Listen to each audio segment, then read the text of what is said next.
Hoje nós vamos falar sobre negociação. Puxa, você não nasceu com o dom da negociação? Você não nasceu com o dom da oratória? O dom da picardia? Não? Puxa, então essa aula não é para você. Brincadeira!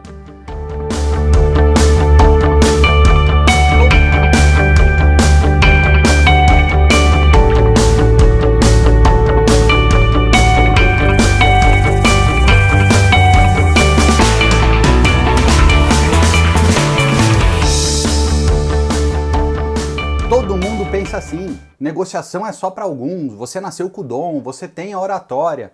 Eu garanto para você, e me uso como exemplo, eu sou uma pessoa que, assim, quem me conheceu até os 20, 25 anos sabe o quanto eu fui uma pessoa reservada, uma pessoa tímida, mas obviamente o conhecimento e a prática foram me moldando a ser uma pessoa confiante, uma pessoa obviamente com muito mais conhecimento de como agir em certas causas, e o que fizeram com que eu tivesse sucesso na minha jornada.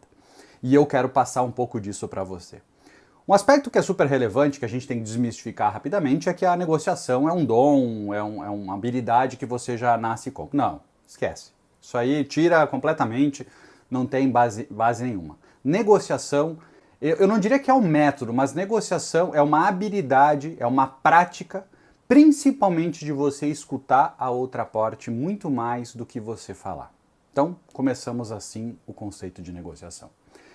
Um aspecto que me chama muita atenção, eu tive vários professores muito importantes no mundo da negociação e quando eu fiz o programa de negociação de Harvard, que eu indico para qualquer pessoa no mundo aí buscar conteúdos do POM, que é o Programa on Negotiation, da Universidade de Harvard, da Law School, né, a Universidade de Direito de Harvard. E lá eles criaram então o POM, que é esse programa totalmente direcionado a buscar ter as melhores negociações. E o que é uma negociação boa, a melhor? É aquela que ambas as partes atingem os seus objetivos. Eu não estou falando para você que o objetivo é 50-50, é o meio a meio. Ah, eu quero pagar 10, você quer pagar 20, fechamos por 15. Não, nada a ver, isso aí não é. Né? O fundamental da negociação, e eu não estou aqui, não vou discutir aqui com vocês como geração de valor, percepção de valor, o que motiva a pessoa a comprar, porque obviamente isso aí é uma teoria bem mais ampla e eu falo muito sobre valor e preço depois. Mas o grande fato aqui, que eu quero trazer para você, é que a negociação, na verdade, é uma habilidade muito mais a gente fazer uma leitura da situação, ponto 1. Ponto 2, a gente tem que questionar mais do que afirmar. Eu vou dar um exemplo para você já na sequência. E o terceiro ponto, para mim, que é o mais relevante sobre isso, é que você está interagindo com pessoas e você é um intermediador. Salvo você ser o dono da empresa e que se colocou numa negociação com outro dono de empresa, aí vocês dois estão fazendo uma negociação direta e aí esse último elemento ele perde um pouco força. Mas fundamentalmente, mesmo você sendo dono, você tem pessoas às quais eventualmente você tem que prestar satisfação, então você de certa forma também é o interlocutor. Mas, imagine então, o primeiro aspecto que eu coloco muito para as pessoas que trabalham comigo é que a gente tem que ter uma postura de intermediador.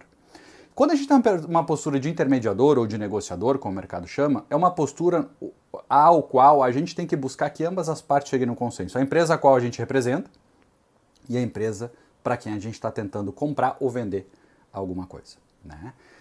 O que acontece muitas vezes é que as pessoas têm várias características, eu traria aqui 7 grandes pontos segundo o programa de negociação de Harvard. Eu não vou entrar aqui neles, até porque o objetivo aqui não é falar do programa de Harvard, mas sim passar para mim os principais highlights que você sai do nível 0 para o nível 2 de confiança e habilidade para fazer uma negociação.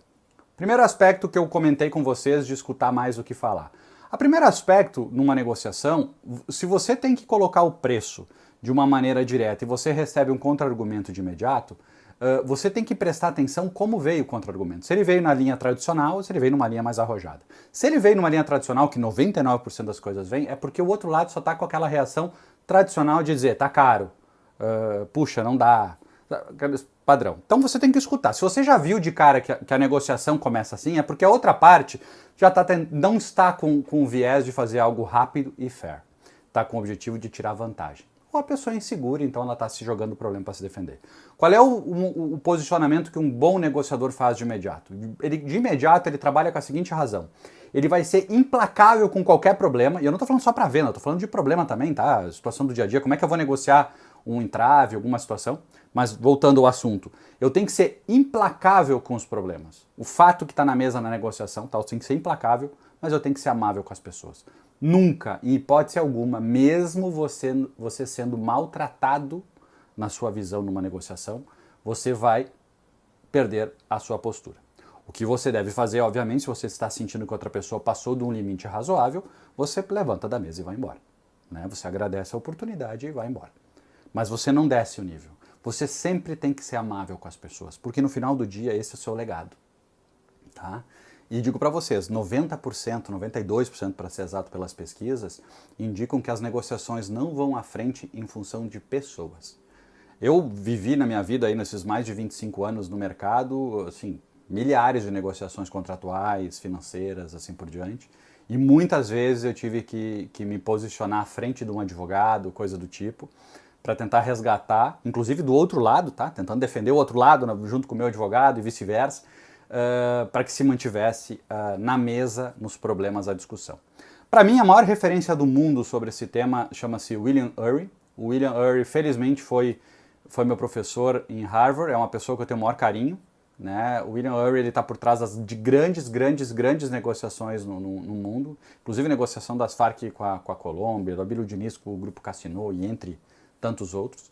E o William Ury ele escreveu, junto com os colegas, o primeiro livro para mim, que é a base para você de negociação, que é Como Chegar ao Sim. O livro de Como Chegar ao Sim, ele mostra muito mais para você a posicionamento e a forma como você vai conseguir chegar ao sim do outro lado. Como você, em termos com você, porque você gerencia você mesmo. Outra parte, você não tem que estar preocupado. Você tem que estar preocupado com você. E você, obviamente, saber usar os argumentos corretos. Então eu vou deixar uma entrevista rápida do William Ury para vocês conhecerem um pouquinho dele.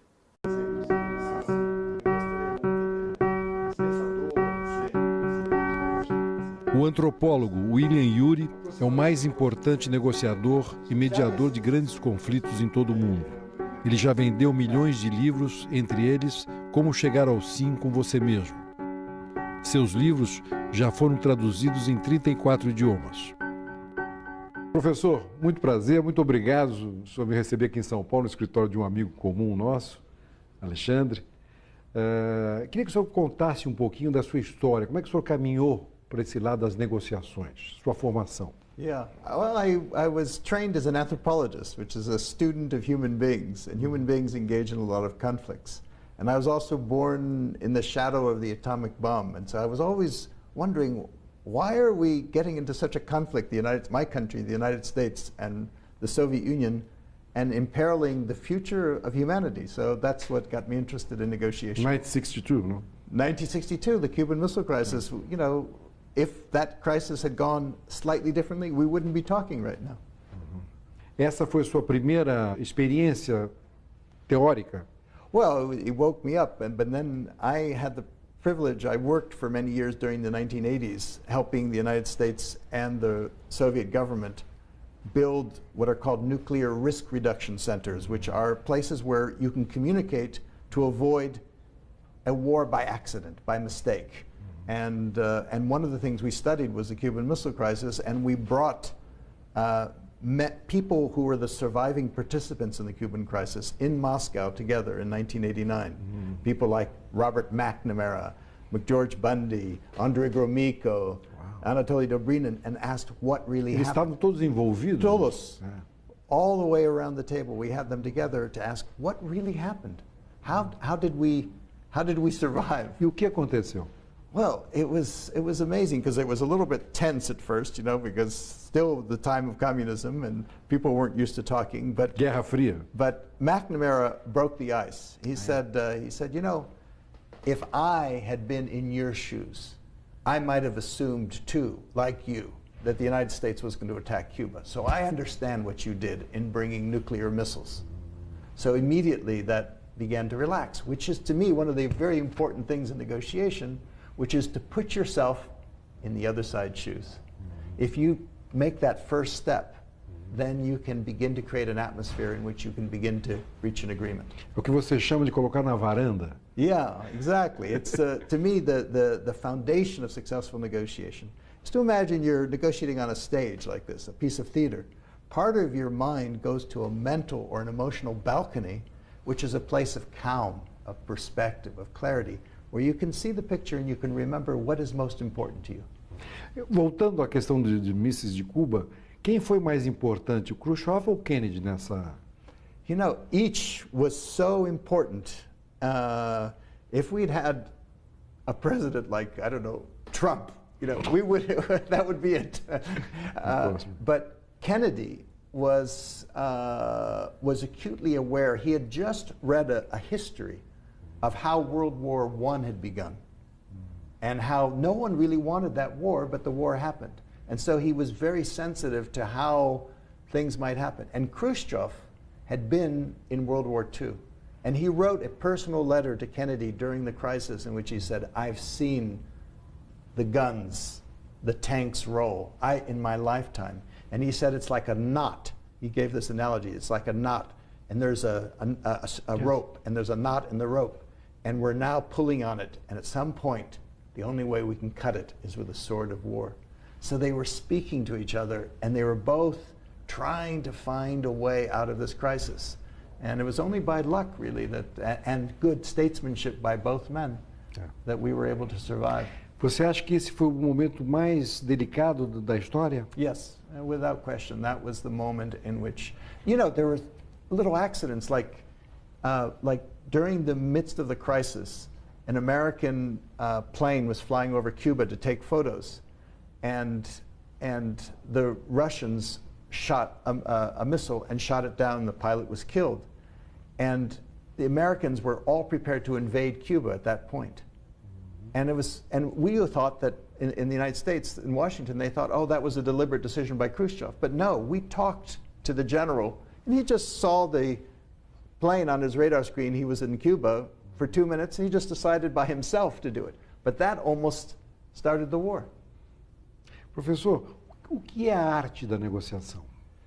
The art of negotiation, to me, is, what's negotiation? It's something actually, it's something that we do, everyone does all the time. We're all negotiators. We may not realize it. It's simply back and forth communication, like we're doing right now, except we're trying to reach some kind of agreement. And in that simple sense, we're negotiating with our children, with our spouses, with our friends, with our partners, our colleagues, our bosses, our employees. When I ask people how much they negotiate in that sense, they say, oh, half my time I'm negotiating. Nesses dias tem um artigo na Folha de São Paulo falando que o Trump, se eleito, será mais perigoso que o Estado Islâmico. Interesting. Well, you know, I mean, the thing is, in one sense, it's true, because he has, if he became president of the United States, he's the president of the most powerful nation on the planet. ISIS, however difficult it is and however dangerous it is a few tens of thousands of people, but the United States could do a lot more in the hands of the wrong person. Eu sei que você chegou da Suíça há pouco tempo e conversou com muita gente, sírios, sobre essa questão do Estado Islâmico. Essa é uma questão praticamente inegociável hoje, né? It is, but it is and it isn't, because first of all, we have to negotiate to build a coalition to defeat ISIS, to deal with ISIS. And we also have to apply the same principles of negotiation to ISIS. We have to understand, why are they attracting tens of thousands of young people to their cause? If we don't put ourselves in their shoes, understand what the attraction is, we're never going to be able to combat the phenomenon. Eles têm produto, né? Produto. Yeah. They have a product, they're marketing it through the internet. They're very savvy at social media. And we need to have a counterproduct. What can attract people? What can give young people the sense of meaning, the sense of making a better world that ISIS is appealing to? Quais são os grandes, na sua opinião, negociadores da história? Mandela, certamente? Mandela, for sure. I had a privilege of going to South Africa. I met Mandela at one point, and I watched a situation where here was a man, he was put in jail for 27 years. What was the first thing he did when he was in jail? The first thing he did was he learned the language of his enemy, Afrikaans. He studied their history. He learned about them. He learned about their sufferings, their story, and that equipped him to be a better negotiator. He went to the balcony. In fact, he even says in his autobiography, he learned how to negotiate with himself first. He learned how to deal with it because he was quick to react. He'd been a boxer. So he was quick to react. He learned how to manage himself, to me, which is the key to success in negotiation. If we can't influence ourselves first, how can we possibly influence someone else? É um grande prazer estar com vocês todos para celebrar nosso querido amigo Abílio. E é um grande benção, uma honra de poder comemorar, celebrar esse tesouro da vida, a amizade. E com sua licença eu vou continuar em inglês.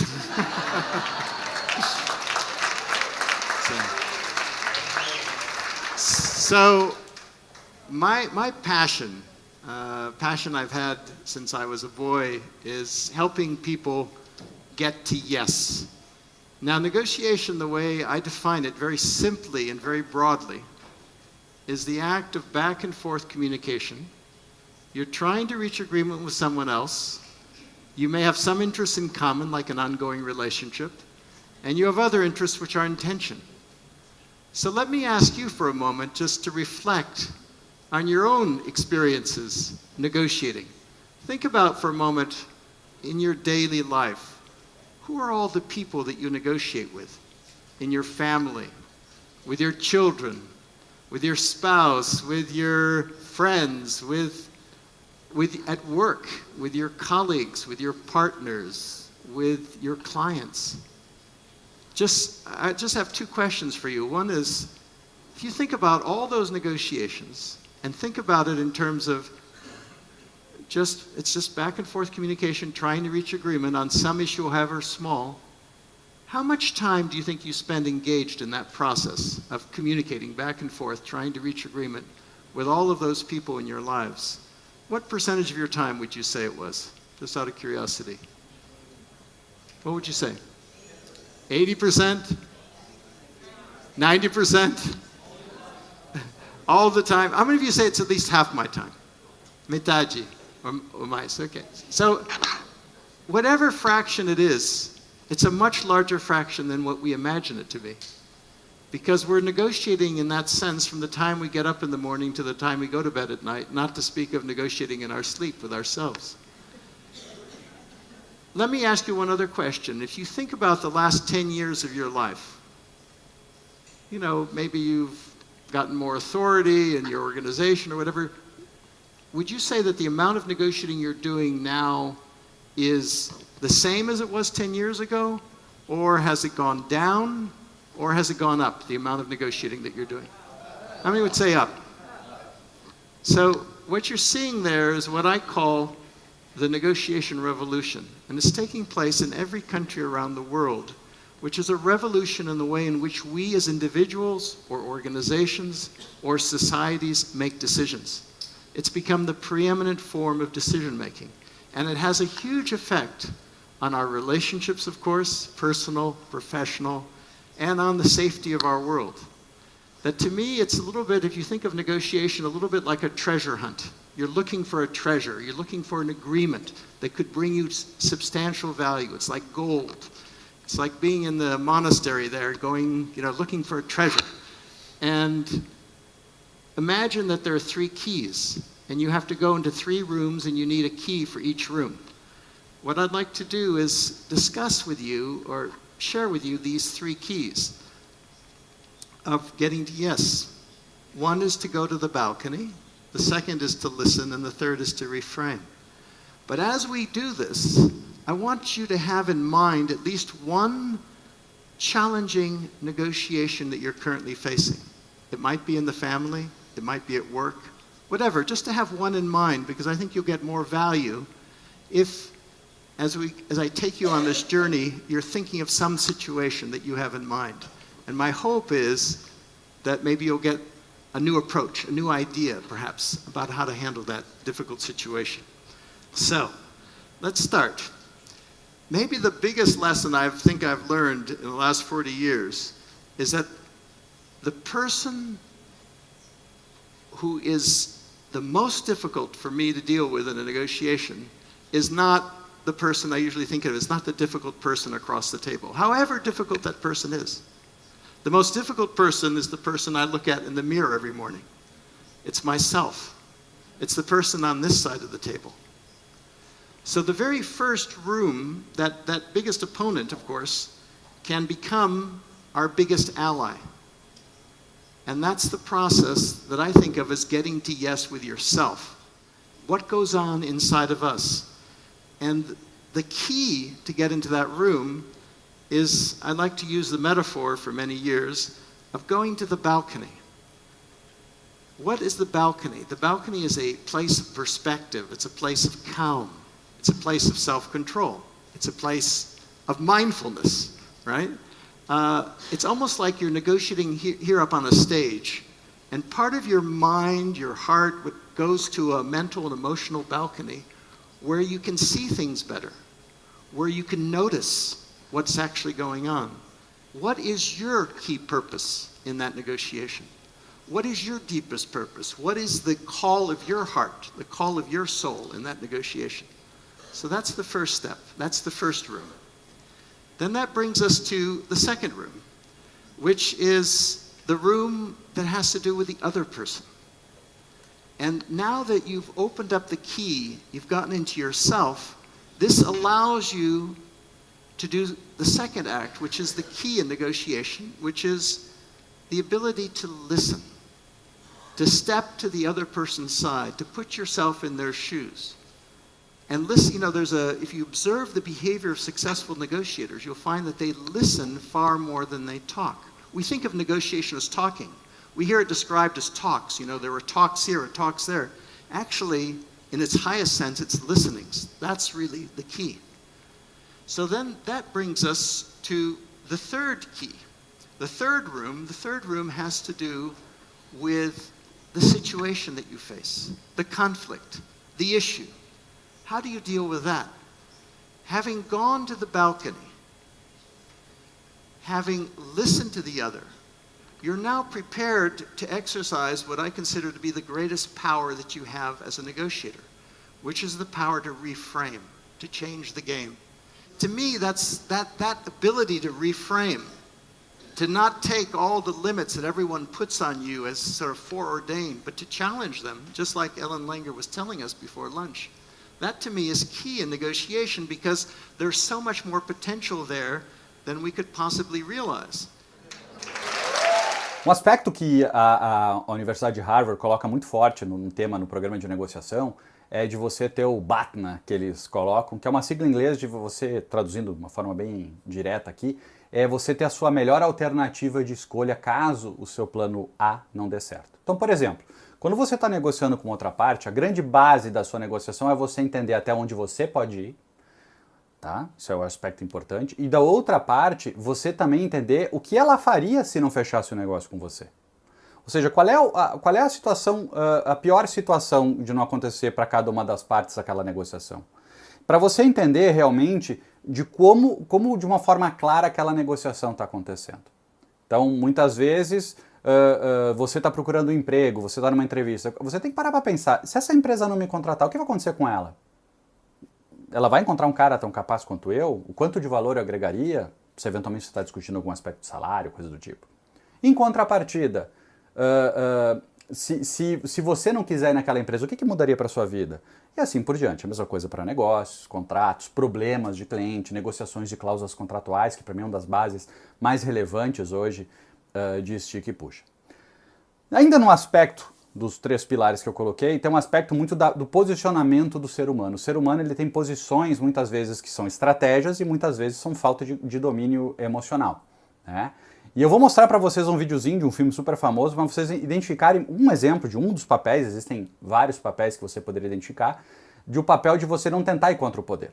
Vou dar um exemplo para você. Imagina que você está indo no órgão público e vai tratar mal a pessoa lá que não está conseguindo fazer um negócio para você por vontade, vai falar com uma vara da justiça do trabalho, por exemplo, ou você vai falar com o diretor de uma empresa, área financeira que você tem que pagar. Você vai ver que muitas vezes as pessoas não têm a posição que você gostaria, né? Ou que você acha que é adequada. E aí eu vou mostrar no vídeo exatamente como você lida com a síndrome do poder. Assistam. Oi. Oi. Desculpe, só estamos embarcando da fileira 9 em diante. Terá que esperar. Mas eu estou na 8. Terá que esperar. É só uma fileira. Não acha que eu poderia... Vamos chamá-lo daqui a pouco. Dê um passo atrás.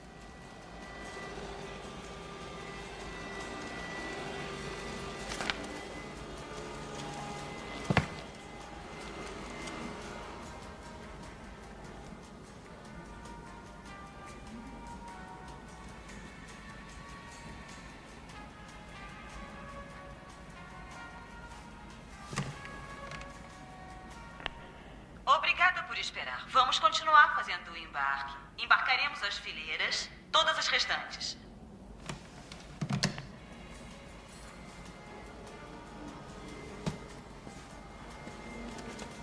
Oi. Boa viagem. Esse filme é muito bom, mas essa cena ela é muito importante para você entender realmente que não adianta você ir contra. A síndrome do poder é exatamente assim. Existem outras síndromes depois, a síndrome de ser estúpido, tem outra síndrome de poker face, cada um com as suas estratégias. Eu, sinceramente, acredito que a melhor negociação é aquela que é mais rápida e objetiva. Tá? Eu tenho por mim, por leitura da minha vida, por mais que uma coisa que eu aprendi, né, nem todo mundo que eu vou negociar fez o curso de negociação para ter esse mesmo mindset, mas o que eu penso é eu vou ser fair desde o início, e eventualmente se a empresa julgar que eu estou blefando ou coisa do tipo, eu prefiro correr esse risco de ser mal interpretado por ter sido transparente do que fazer aquele tradicional de leva uma pressão, perde 20%, leva uma pressão, baixa 10%. Eu sempre tenho uma analogia que eu lembro, uma historinha na verdade, de um chinês na praia do Rio de Janeiro, em Copacabana. Ele estava vendendo lá uns quinquilharias, aí eu lembro que eu estava com um amigo, a gente parou para ver, acho que era um fone de ouvido, alguma coisa assim. Meu amigo perguntou, quanto custa? Ele falou, R$20. Aí meu amigo perguntou, mas cara, isso aqui tem conector para iPhone 7, sei lá? Ele, tá bom, R$11. Aí meu amigo olhou assim, pô, mas o que é isso? Não, cara, tô falando se tem conector do iPhone. R$5 e não falamos mais nisso. Ou seja, o cara já tinha entendido qual era o modelo mental do brasileiro para fazer negociação, né? Desconto. Mas na verdade é o modelo do oportunismo. Né? O próprio chinês que chegou aqui já tinha entendido isso. Brincadeiras à parte, esse é o grande ponto que eu quero desmistificar. Existe uma ciência por trás, obviamente que existem N elementos que você tem que se empoderar antes, mas para mim, a grande mensagem desse vídeo, ela se baseia principalmente na pergunta. Isso não é só na negociação, isso é na condução da sua vida. Então vou dar um exemplo para você. Se eu disser para alguém que nós estamos discutindo, por exemplo, um assunto, eu digo, eu adoro o carro vermelho. Né? Aí a pessoa falou assim, nossa, carro vermelho é horrível. Aí o que você vai falar? Você vai começar a contra-argumentar. Você não contra-argumenta. Você vai perguntar, por que você acha horrível? Eu acho horrível porque, na verdade, fica muito quente porque puxa muita energia do sol. Você acha isso? Mas você não tem ar-condicionado no carro? Tenho ar-condicionado, mas olha só. Puxa, mas você sabia que o cinza? Como é que você pensa nisso? Então, normalmente as pessoas buscam o tempo inteiro dar contra-argumentos. E conforme a pessoa vai respondendo as suas perguntas, você vai conduzindo ela para onde você quer. Porque não existe resposta errada, existe pergunta errada numa negociação. Tenham sempre isso em mente.